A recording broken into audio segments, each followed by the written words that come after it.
Mag-exercise tayo tuwing umaga, tuwing umaga, tuwing umaga. Mag-exercise tayo tuwing umaga upang ang katawan natin ay sumigla.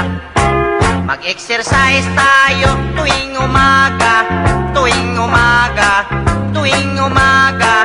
Mag-exercise tayo tuwing umaga upang ang katawan natin ay sumigla.